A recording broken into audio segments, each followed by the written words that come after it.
Social media நமக்கு set ஆகலை. நாங்கள் ரெகுலராக போஸ்ட் போடுறோம், ஆனாலும் யாரும் வரமாட்றாங்க. எல்லாத்தையுமே ட்ரை பண்ணிட்டோம், ஆனால் க்ரோத் இல்லை. இதுதான் உங்கள் பிஸ்னஸோட ப்ராப்ளமாக இருக்குது அப்படின்னா, நீங்கள் ஃபெயில் ஆகுறது சோஷியல் மீடியானால கிடையாது. நீங்கள் ஃபெயில் ஆகிறது அது எப்படி யூஸ் பண்ணுறதுன்னு தெரியாதனால மட்டும்தான்.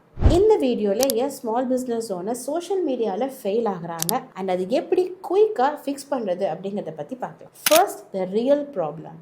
நிறைய பிஸ்னஸ் என்ன பண்ணுறாங்க அப்படின்னா, அவங்களோட சோஷியல் மீடியாவை ஒரு ஃபோட்டோ ஆல்பம் மாதிரி ட்ரீட் பண்ணுறாங்க. உங்கள் ப்ராடக்டோட எல்லா இமேஜஸ் இருக்கும், ஒவ்வொரு ஃபெஸ்டிவலுக்கு உண்டான விஷஸ் இருக்கும், ஆஃபர்ஸ் இருக்கும், வீக்கெண்டில் ஹாப்பி சண்டேன்னு ஒரு கோட்டும் இருக்கும். பட் நீங்களே இமேஜின் பண்ணி பாருங்கள், நீங்கள் ஃபாலோ பண்ணுற ஆடியன்ஸ் ரெகுலராக இதையே பார்த்துட்ருக்காங்க அப்படிங்கும்போது ஒன் பாயிண்ட் ஆஃப் டைமில் அவங்க அன்ஃபாலோ பண்ணிட்டு போயிடுவாங்க. ஸோ உங்கள் ஆடியன்ஸ்க்கு வேணுங்கிற விஷயத்தை உங்கள் சோஷியல் மீடியாவில் ஆட் பண்ணணும். இந்த மாதிரி அப்படியெல்லாம் அப்படின்னா அவங்களோட ப்ராப்ளத்தை நீங்கள் அங்கே சால்வ் பண்ணியிருக்கணும். அண்ட் மெயினாக என்டர்டைன்மெண்ட், எஜுகேஷன், உங்கள் ப்ராடக்ட் மேலே ட்ரஸ்ட்டை பில்ட் பண்ணுற மாதிரியான போஸ்ட், அப்புறம் வேல்யூ ஆட் பண்ணுற மாதிரியான போஸ்ட்டும் நீங்கள் ஆட் பண்ணணும். ஸோ இதெல்லாம் நீங்கள் ஆட் பண்ணலை அப்படின்னா யாரும் உங்கள் சோஷியல் மீடியா பேஜை கன்சிடர் பண்ண மாட்டாங்க. அண்ட் நெக்ஸ்ட் ஒன் என்ன அப்படின்னா ரேண்டம் போஸ்டிங்.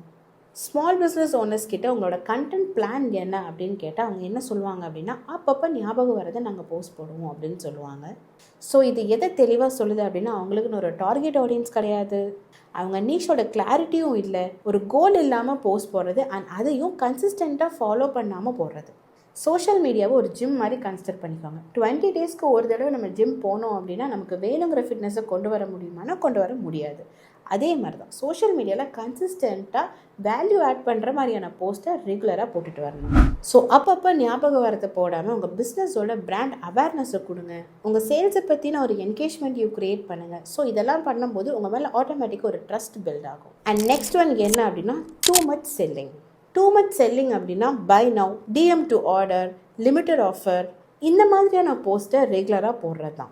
நீங்களே இதை இமேஜின் பண்ணி பாருங்கள். நீங்கள் ஃபர்ஸ்ட் ஒருத்தரை மீட் பண்ணுறீங்க, அவங்கள பார்த்த உடனே நீங்கள் ஹாய் இது நீங்கள் வாங்கியே ஆகணும் அப்படின்னு நம்ம சொன்னோம் அப்படின்னா அவங்க நம்மளை பற்றி என்ன நினைப்பாங்க, லைக் ஒரு டெஸ்பரேட்டாக ஃபீல் பண்ணுவாங்க. அதே மாதிரி தான் இந்த மாதிரி போஸ்ட்டும் ஃபீல் பண்ண வைக்கும். கண்டிப்பாக உங்கள் கஸ்டமர்ஸ் உங்கள் மேலே ட்ரஸ்ட் இருந்தால் மட்டும்தான் வாங்குவாங்க. ஸோ அப்படி ட்ரஸ்ட்டை கொண்டு வரக்கு இந்த மாதிரியான ஃபார்முலாஸில் போஸ்ட் போடுங்க. 40% எஜுகேட்டட் கண்டென்ட் மட்டும் கான்சன்ட்ரேட் பண்ணுங்கள். எஜுகேட்டட் கண்டென்ட் அப்படின்னா உங்கள் ப்ராடக்ட்டை பற்றி பீப்புளுக்கு எஜுகேட் பண்ணுற மாதிரியான கான்டென்ட். அவங்க ப்ராப்ளம் இது எப்படி சால்வ் பண்ணணும், இது எப்படி யூஸ் பண்ணணும், இது எந்த மாதிரி எல்லாமே க்ரியேட் பண்ணியிருக்கு, அந்த மாதிரி எஜுகேஷனை ஷேர் பண்ணுற மாதிரியான கண்டென்ட்டை ஆட் பண்ணுங்கள். நெக்ஸ்ட் 30% ட்ரஸ்ட்டை ஆட் பண்ணுற மாதிரியான கான்டென்ட்டை ஆட் பண்ணுங்கள். ட்ரஸ்ட்டை எப்படி ஆட் பண்ணுறது அப்படின்னா ஸ்டோரி டெல்லிங் வைஸ், இது நீங்கள் எப்படி க்ரியேட் பண்ணீங்க, எப்படி இது ஸ்டார்ட் ஆச்சு, இதோட ஹிஸ்ட்ரி என்ன அப்படிங்கிற மாதிரி ட்ரஸ்ட்டை ஆட் பண்ணுற மாதிரியான கான்டென்ட்டை நெக்ஸ்ட்டு ஷேர் பண்ணுங்கள். நெக்ஸ்ட் 20% என்கேஜ்மெண்ட்டை க்ரியேட் பண்ணுற மாதிரியான கண்டென்ட்டை ப்ரொவைட் பண்ணுங்கள். என்கேஜ்மெண்ட் ப்ரொவைட் பண்ணுற மாதிரி அப்படின்னா ஒரு கண்டென்ட்டை ஆட் பண்ணி அது வியூவர்ஸ்க்கு என்ன ப்ராப்ளம் இருக்குது அப்படிங்கிறதையும் கேட்டு தெரிஞ்சுக்கோங்க. அண்ட் நெக்ஸ்ட் 10% தான் சேல்ஸ் உள்ள வரும். ஸோ அங்கே தான் இந்த மாதிரி limited offer, buy now, today offer அதெல்லாம் ஆட் பண்ணணும். அண்ட் நெக்ஸ்ட் ஒன்று என்ன அப்படின்னா social media is not an ATM machine. இன்றைக்கி நான் போஸ்ட் போட்டுட்டேன் ஆனால் எனக்கு சேல்ஸே வரல. அண்ட் ஈவன் அந்த போஸ்ட்டை நான் பூஸ்ட்டும் பண்ணிட்டேன் ஆனால் எனக்கு எந்த ஒரு சேல்ஸும் நடக்கல, என்கொயரிஸும் வரல.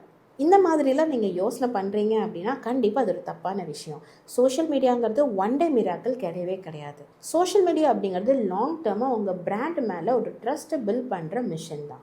ஸோ நீங்கள் இது எதை ஃபோக்கஸ் பண்ணணும் அப்படின்னா உங்களுக்கும் உங்கள் ஆடியன்ஸ்க்கும் உண்டான ரிலேஷன்ஷிப் எப்படி இருக்குது, உங்கள் ப்ராடக்ட்டுக்கும் இல்லை உங்கள் சர்வீஸ்க்கும் ஒரு கம்யூனிட்டி பில்ட் பண்ணியிருக்கீங்களா, அண்ட் உங்கள் ப்ராடக்ட்டோட வேல்யூஸை நீங்கள் ஆடியன்ஸ் கிட்ட கொண்டு போயிருக்கீங்களா அப்படிங்கிறத கான்சன்ட்ரேட் பண்ணணும். ஸோ இது எல்லாத்தையும் பேஸ் பண்ணி தான் நீங்கள் கான்டென்ட்டை ப்ரொவைட் பண்ணணும். அண்ட் இப்படி ப்ரிப்பேர் பண்ண கான்டென்ட்டை நீங்கள் ரெகுலராக அப்டேட் பண்ணிட்டு வந்தால் மட்டும்தான் சேல்ஸ் உங்களுக்கு நடக்கும். ஒரே நாளில் நீங்கள் சேல்ஸை எக்ஸ்பெக்ட் பண்ணாமல் நீங்கள் கன்சிஸ்டண்ட்டாக உங்கள் கண்டென்ட்டை பீப்புள் கிட்ட கொண்டு போயிட்டு அதுக்கப்புறம் நீங்கள் சேல்ஸை எக்ஸ்பெக்ட் பண்ணலாம். அண்ட் நெக்ஸ்ட் அண்டர்ரேட்டட் ஒன் என்ன அப்படின்னா புவர் கண்டென்ட் குவாலிட்டி. ஸோ இது எல்லாத்துக்கும் தெரிஞ்ச மாதிரி உங்கள் ப்ராடக்ட்டுக்கு ஒரு பேட் லைட்டிங்கை நீங்கள் யூஸ் பண்ணுறது, ஒரு குவாலிட்டி கம்மியான இமேஜஸை யூஸ் பண்ணுறது, நிறைய டெக்ஸ்ட்டை உள்ளே ஆட் பண்ணி படிக்க விடாமல் பண்ணுறது, அண்ட் ஸ்டோரி டெல்லிங்காக உங்கள் கண்டென்ட்டை கொண்டு போகாமல் இருக்கிறது. அண்ட் இன்னொன்று மெயின் என்ன அப்படின்னா ஒரு ஹூக்கிங்கான ஸ்டார்ட் இல்லாமல் இருக்கிறது. அட்டென்ஷனை கிராப் பண்ண வைக்கிறது ரொம்ப ரொம்ப இம்பார்ட்டண்ட்டான ஃபர்ஸ்ட் ஸ்டெப்பாக இருக்கும். ஸோ அதனால் எப்போவுமே ஹூக்கிங்கான ஸ்டார்ட் உங்கள் வீடியோக்கு இல்லை நீங்கள் போடுற போஸ்ட்டுக்கு இருக்குதா அப்படிங்கிறத கான்சன்ட்ரேட் பண்ணுங்கள். அண்ட் நெக்ஸ்ட் ஒன் என்ன அப்படின்னா அண்டர்ஸ்டாண்டிங் ஆல்கோரிதம். உங்கள் பிஸ்னஸ்க்கு ரீச் கம்மியாக இருக்குது அப்படின்னா ஆப்வியஸாக உங்கள் கண்டென்ட்டில் ஏதோ மிஸ்டேக் இருக்குது அப்படிங்கிறது தான் அர்த்தம். ஸோ ஆல்கோரிதம் அப்படி இருக்கிற கண்டென்ட்டை கண்டிப்பாக புஷ் பண்ணாது. ஸோ ஆடியன்ஸ்க்கு இந்த கண்டென்ட்டை புஷ் பண்ணணுமா வேண்டாமா அப்படிங்கிறது ஆல்கோரிதம் எப்படி டிசைட் பண்ணும் அப்படின்னா பீப்புள் ஸ்கிப் பண்ணாமல் வாட்ச் பண்ணுற மாதிரியான கண்டென்ட்டை ஆட் பண்ணணும். நீங்கள் வேல்யூ ஆட் பண்ணி உங்கள் கண்டென்ட்டை சேவ் பண்ணுற மாதிரி இருக்கணும். ஆடியன்ஸ் உங்கள் கண்டென்ட்டில் கமெண்ட் பண்ணியிருக்கணும். அண்ட் உங்கள் கண்டென்ட் அவங்க ப்ராப்ளமை சால்வ் பண்ணுற மாதிரியும் இருக்கணும். அண்ட் ஆடியன்ஸோட இமோஷனில் ட்ரிகர் பண்ணுற மாதிரி கண்டென்ட்டாகவும் இருக்கணும். ஸோ இதில் உங்கள் கண்டென்ட் எதுவுமே பண்ணலை அப்படின்னா அல்கோரிதம் ஆட்டோமேட்டிக்காக உங்கள் கண்டென்ட்டை இக்னோர் பண்ணிடும். ஸோ கண்டென்ட் எப்போ உங்களுக்கு பிடிச்ச மாதிரி இருக்குதோ அப்படிங்கிறத கான்சன்ட்ரேட் பண்ணாமல் அல்கோரிதமுக்கு வேணுங்கிற மாதிரி கண்டென்ட்டாக இருந்தால் மட்டும்தான் யாருக்கு வேணுமோ அவங்கக்கிட்ட நம்ம கண்டென்ட்டை அல்கோரிதம் கொண்டு போகும். So small business owner social மீடியாவில் ஏன் ஃபெயில் ஆகிறாங்க அப்படின்னா பிளாட்ஃபார்ம்னால கிடையாது, சேச்சுரேட்டட் மார்க்கெட்ஸ்னாலையான்னு கேட்டால் அதுவும் கிடையாது, ஒருவேளை கஸ்டமர்ஸ்க்கு இன்ட்ரெஸ்ட் இல்லையான்னு கேட்டால் அதுவுமே கிடையாது. ஏன் ஃபெயில் ஆகிறாங்க அப்படின்னா ஒரு பர்பஸ் இல்லாமல் போஸ்ட் போடுறனாலையும், ரொம்ப சீக்கிரமாக செல் பண்ணும் அப்படிங்கிற அந்த மைண்ட் செட்னாலையும், ஆடியன்ஸ் கிட்ட ஒரு ட்ரஸ்ட்டு பில்ட் பண்ணாதனாலையும், அண்ட் முக்கியமாக ஆடியன்ஸ்க்கு வேணுங்கிற வேல்யூவை நீங்கள் கொடுக்காதனாலையும் தான். ஸோ இதெல்லாம் நீங்கள் கரெக்டாக ஃபிக்ஸ் பண்ணனாலே உங்கள் சோஷியல் மீடியாவை நீங்கள் நினச்சதை விட ஜாஸ்தியாக 90 டேஸில் இம்ப்ரூவ் பண்ணிடலாம். ஸோ உங்கள் ஸ்மால் பிஸ்னஸையும் நான் செக் பண்ணணும்னு நீங்கள் ஆசைப்பட்டீங்க அப்படின்னா காமெண்ட் பண்ணுங்கள், கண்டிப்பாக நான் செக் பண்ணுறேன். அண்ட் இந்த வீடியோ உங்களுக்கு பிடிச்சது அப்படின்னா லைக் பண்ணிவிட்டு ஷேர் பண்ணிவிட்டு கண்டிப்பாக சப்ஸ்கிரைப் பண்ணிடுங்க. See you in the next one.